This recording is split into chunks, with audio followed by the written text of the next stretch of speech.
Okay, folks, this is Kentucky Fathers. Thank you for listening in. I'm your host, and I oftentimes refer to myself as Coach Corbin because, well, that's what the young people call me, Coach Corbin. So this is Kentucky Fathers, and what we do here at Kentucky Fathers, our vision is to help fathers become better fathers today than what they were yesterday.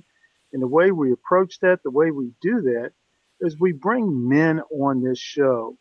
And we have men come on this show to talk about their fathers. And we have men come on this show to talk about fatherhood. It doesn't matter if they're a father or not, but to come on this show and talk about fatherhood. And oftentimes people will see a connection between the two. And hopefully, there are some fathers who will be listening in and maybe learn something, maybe grow from it. And even some mothers who would women with children, mothers who may call in and listen and sort of learn from what these men have to say about fathers. Because many times a man can become a better father if if the mother is a little bit more understanding and supportive and empathetic, I guess you might say. Today we have with us Brother Barry Suggs. He's a leader at Southeast Christian Church in Louisville, Kentucky, retired military. I also believe he's retired from the Commonwealth of Kentucky as a probation and parole officer. And just generally, one heck of a man, strong believer. He is just, for years, he has been working in discipling men. And so, if anyone knows about men and their weaknesses and their strengths and their needs, is this brother right here. So we'd like to right now we only got about 15, 20 minutes, folks. So let's immediately start talking to Brother Barry. Brother Barry, thank you for coming on. You're welcome. And Brother Barry, we'd just like to start off by having you share a little bit with, your relationship with your father, how you define that, how you perceive that, things of that nature. Go ahead. My father and I have an excellent relationship, and we have had an excellent relationship my entire life. It really turned in even a more positive direction as I began college at age 18 because I took more of a direct interest in things that he liked, things that he was interested in, and that gave us more of a bonding foundation than we had before. So that foundation of our relationship has really flowed out into a lifetime of great fellowship between he and I. And I, early in my life, as a young person, being a Christian, accepting Christ as my Savior, I very easily accepted one of the 10 commandments, which is to honor your father and mother. And I have had a lifetime of respect for my dad and mom. Even in moments of disagreement, I still maintained a level of respect and honor for them that has, I'm sure, has given me a better life too, because as the Apostle Paul said in Ephesians chapter 6, to honor your father and mother, this is the first commandment with a promise that your life will go well for you.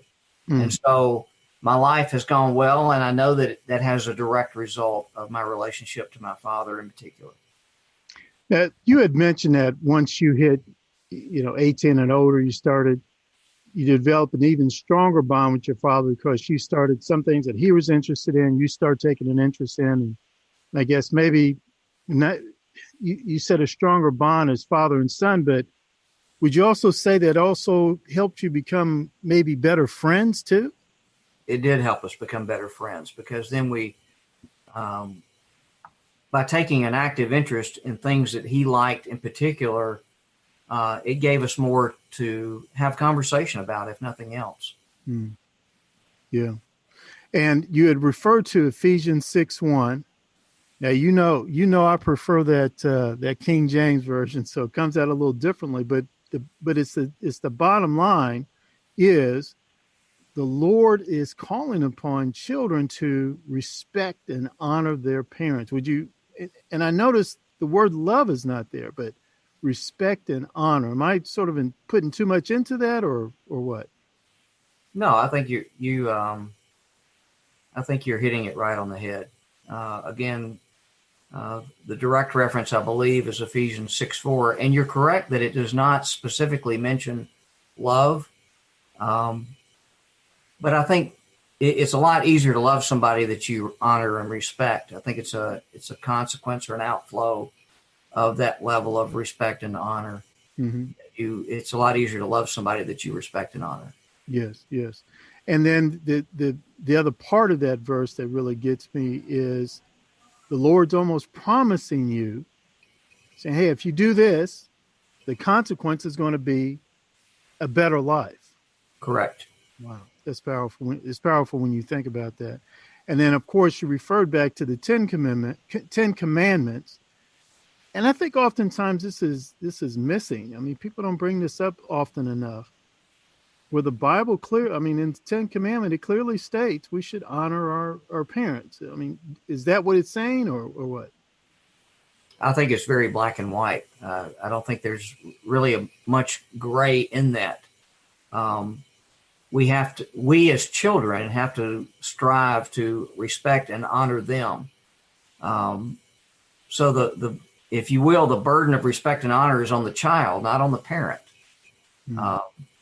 It's not that they don't have some level of responsibility in the way that they treat their children, mm-hmm. but the honor and respect must come from the child to the parent. Mm-hmm. And looking back on your life, can you sort of share with us one or two things that you consciously did to sort of say to your father, hey, I'm doing this to honor you. I'm doing this to show you my respect for you?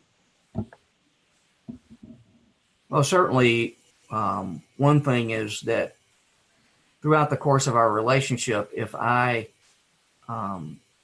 as a way to honor him, if we have a disagreement, and we have had disagreements in our lives, that I still maintain a level of love and respect that even in disagreement, we still can say, the foundation of our relationship has not been shaken. It is still as strong as ever. We can agree to disagree about certain things and still not waver at all in this level of respect that we have for each other. And oddly, sometimes I served a little bit in the military. Obviously, I didn't have anything close to the type of distinguished career you had in the military. But I know I sometimes would say to myself, these NCOs, these officers, they get on my nerves. But the bottom line is that I would obey them. And they were always, it wasn't a matter of, I disagree with them, therefore I'm going to be disobedient and that kind of stuff. And I think I really learned that in the household with my father. And it sounds like maybe that's maybe a little bit of what you might have learned as well, that regardless of, we have disagreements, but still, as you said, that foundation stays. It stays intact. It might even get stronger, that I respect you and I obey you and I honor you. And I think that military connection, if you will, supports, if you will, the biblical principle that if you disagree with a superior, non-commissioned or regular officer, then insubordination is going to cost you. And it could cost you a career, literally, in military service. So there is a way to disagree with someone in uniform where you can still maintain respect and honor the position, and not suffer as a result of your disagreement. Mm-hmm. But if you handle it poorly, it is going to cost you. Wow. Yeah. And it just seems like, yeah, you're right. You're right. The Bible does seem to be real clear about that. It does seem to be real clear about that. How would you, now I know this is sort of, I'm not expecting you to be, objective, but how would you sort of describe your father as a father and as a man? As a father, um, again, the background for me is that I came from a Christian home. My mother was the spiritual leader, which means that although my dad was a Christian, it was not a priority for him um, to lead spiritually. He was much more interested in, if you will, the things of this world that most men are. Uh, Most men tend to prioritize a lot higher, which is things like success, achievement, um, moving up in terms of being promoted at work. Materialism was also important to him. Money was important to him and still is. All of those things are still important to him. My dad is, in 2 weeks, will turn 85 years old. Wow. And he still works, still goes to an office Monday through Friday and works pretty much a full-time job because that's what he wants to do. Mm. So my dad's work ethic was unshakable his entire life. And I learned that from him. I learned what it meant to not only be committed to being employed, but committed to giving your best on the job, showing up on time, giving your best throughout the day.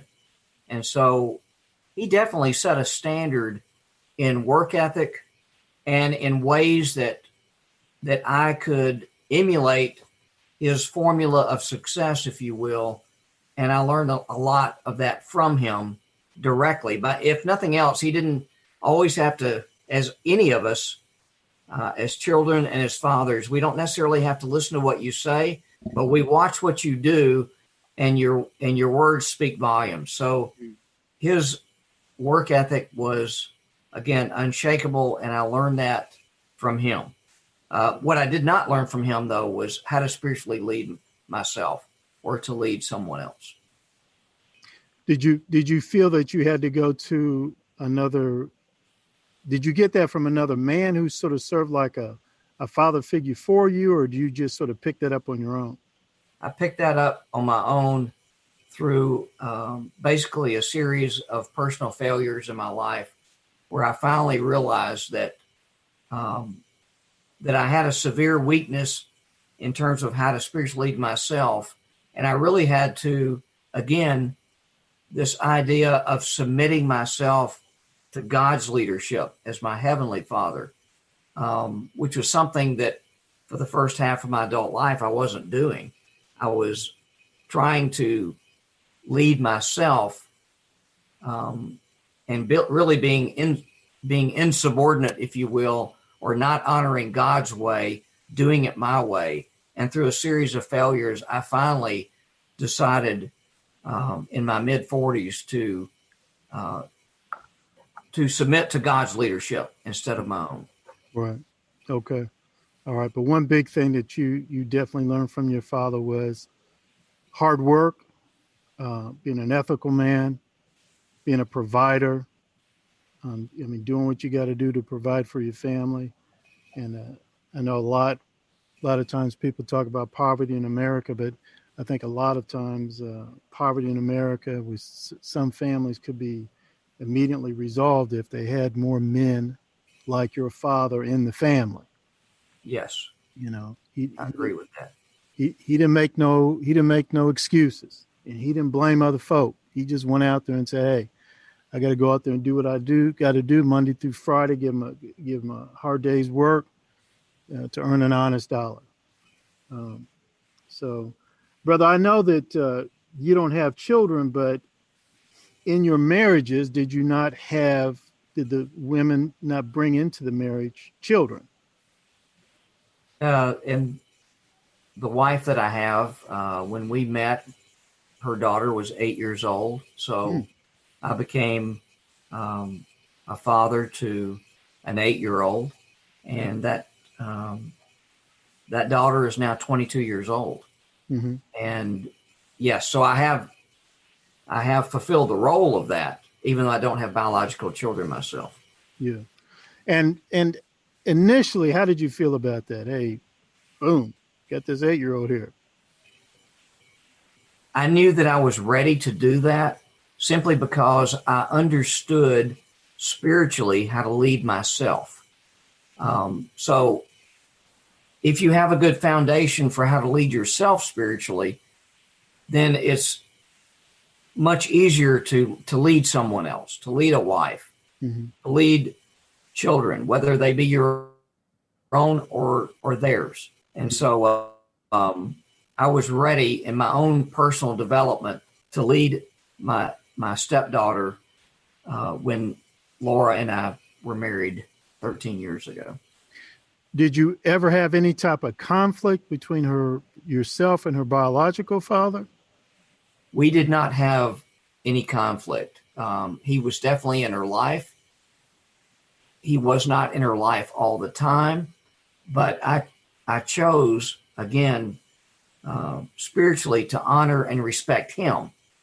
And so by having and maintaining a good relationship with him kept the two of us as if you will, she's got a biological father, she has a stepfather, and we were both interested in her well-being and her own development. So we were basically on the same page of that. And by me maintaining a high level of respect for him, even though I disagreed with some things in his personal life, I did not confront him with those things. I chose to just respect him, and let's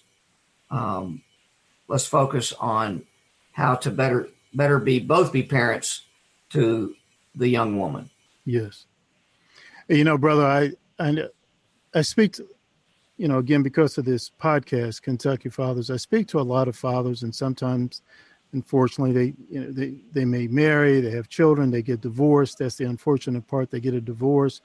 More often than not, the woman gets custody of the children. And then if the woman remarries or she gets involved with another guy, many times the other guy seems to think that it's his role to replace the biological father and to become an obstacle between the child and the child's biological father, as opposed to doing what you did was, and I think it's a more responsible thing to do, is to co-parent, so to speak. Hey, let's work together for this common good, and that common good is the child, because that child needs us. So I want to publicly, commend you for that, because it is very destructive to the child when they all of a sudden just because some guy's sharing the same bed with the mother, suddenly the father's ousted, they're no longer there, and that in time that does mess with the child. And I've had many men talk about that. So, brother, I commend you. We're about to wrap up here. I do know that you've been involved in the ministry of discipling men for many years. During the course of that discipling of men, have you ever found some common things, some common problems that come up, as far as a man's role of being a father? Well, again, I want to emphasize that the majority of Christian men do not know how to spiritually lead themselves effectively. And so their leadership of their homes suffers as a result. If a man has, as a Christian, if a man has a worldview, then he will look at parenthood from the angle of, if my child is successful, if they achieve certain things, then life is good. If they don't do anything that will embarrass me, we're good.